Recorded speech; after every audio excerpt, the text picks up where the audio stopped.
Back with our roundtable, plus our special guest, another seat at the table, Matt Bai, political columnist for Yahoo News, whose column debuted this week with an exclusive interview with Christie. We'll get to that in a minute. But first, I want to look at the stunning fall of another former Republican governor, Bob McDonnell, who, along with his wife, was indicted this week for violating federal corruption laws. The details of the indictment were shocking. Take a look at this list. Allegations they traded political favors and access for gifts and loans from a wealthy supporter, including a $20,000 shopping spree, a Rolex watch, use of a Ferrari, and even help paying for their daughter's wedding.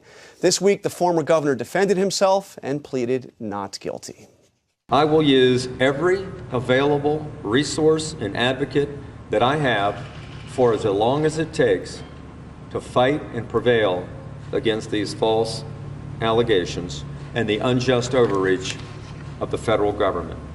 Okay, Greta, he may or may not be guilty. He'll have his day in court. But how, in this day and age, does a political leader think he can get away with accepting gifts like that from a supporter? Okay, you read that and you think that he's toast. It is a horrible indictment. One-sided. It's got Ferrari, Rolex, everything about you. Just hate the first family, former first family of Virginia. But here's the tip.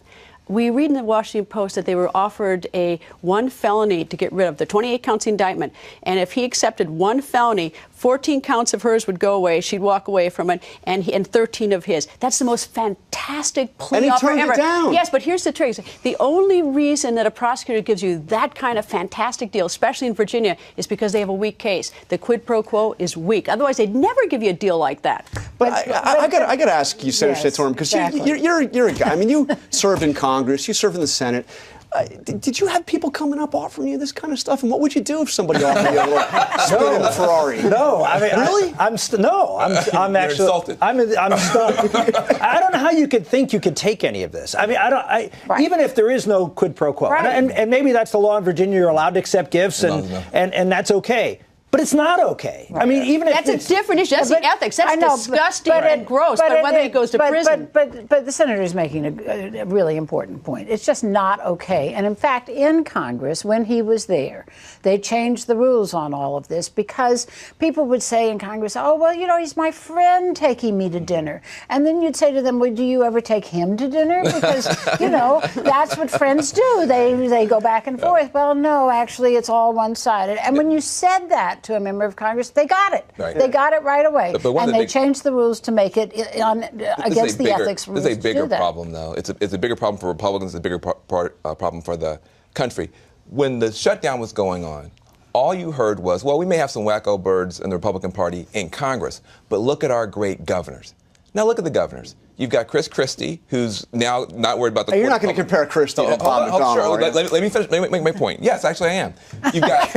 I am. You've got McDonnell, who's now under criminal indictment, and you've got a criminal investigation under Christie. So the Republican Party has a problem. Because if you look at what's going on now, some of their leading stars, McDonnell was a leading light to be a presidential candidate. He might be in prison. Christie has to worry more about the court of law than the court of public opinion. And I think the Republican Party is going to have a challenge now. You know what? I think you're right, Vance. I think Vance's right because it rattles the Republican Party and it's a distraction. So I think it actually hurts the public. But Matt Bai's the one guy who sat down with Christie, the only one to do so, only national reporter since that press conference, the famous press conference. What's your take? You know, I think looking at 2016, I mean, I asked him specifically, right, about 2016, and he said, I reminded him, he said he wasn't ready when we talked about it in 2011. He said, I'm readier. I'm thinking about it. And then you think, well, how can that be in a week where you're seeing your poll numbers plummet, in a week where you're seeing this kind of controversy? He said something interesting to me. Governor Christie said, you know, for all the reasons that I've had such an awful week, and this has been all over the news, and they've, you know, it's been the lead story everywhere. I have more time.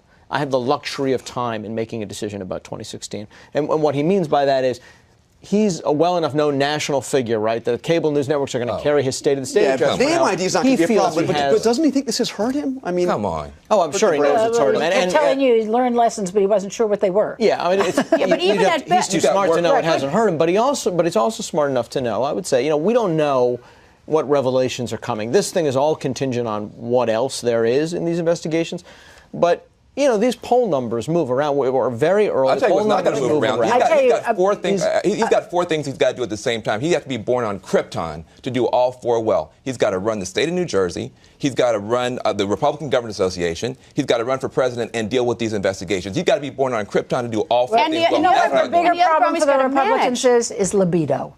Mike Huckabee talking about women's libido and birth control is a much bigger He stole the show problem. at the Republican meeting. And that's a vote they can't But on lose. 2016, I've got to show you this poll. Okay, now 2016 polls are a little ridiculous this far out. But take a look at the leaders here.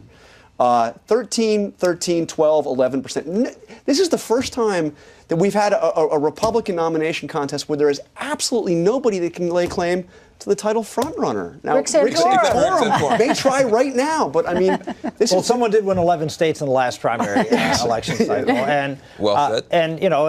Look, I think that's a good thing. I mean, we have on the other side the anointed candidate, and that's going to be a problem for them in the long term. I guarantee you that's going to be a problem because there'll be with Hillary Clinton, there'll be a focus on her, and it'll be death by 1,000 cuts over the next 3 years. On the Republican side, the Democrats have a big disadvantage. They have no one to shoot their guns at. I mean, they'll shoot at Christie for now, but I'm someone who in July of 2011. There were 6 leaders in Iowa between July of 2011 and January of 2012. Yeah. That's not a bad thing for the Republican Party to sort of sort this out. You're saying the primary that you guys went through was a good thing for your party last time? It was good for our party. It would have been better had we had they're trying to do everything they can to avoid a different result. No, it's not a bad thing for there to be. Senator, I disagree with you when it comes to the Democrats and Hillary Clinton right now. You're seeing some very interesting dynamics. First of all, the new establishment, the Obama establishment, Priorities USA, has already moved into the Hillary Clinton camp. So you have both of the Democratic old establishment, new establishment united. It opens up the door for some populists, but here's what's going to happen to you guys. Whoever gets your nomination is going to have to run against 4 of us. Hillary Clinton, Bill Clinton, Obama, and Michelle Obama. 4 All right. Well, it's also a lot of targets. I think you might welcome that. But look, we had 2 cover stories on Hillary Clinton this week, including this kind of creepy one in the New York Times Magazine showing Planet Hillary. But Cokie, can the Democrats really avoid a primary? Is that really? I mean, we've never seen this happen before. No, they won't avoid a primary. There'll be a primary, but that might be a big benefit to her if she can do very well in primaries and show that she is a winner. But I'm not 100% sure that Hillary Clinton's going to run. I think she's not 100% sure that she's going to run, and it's going to be interesting to see if somebody who's young and with new ideas and all of that can rise up. I don't know who that would be. But, it's O'Malley, Governor O'Malley, because I'm not convinced Hillary's going to run either.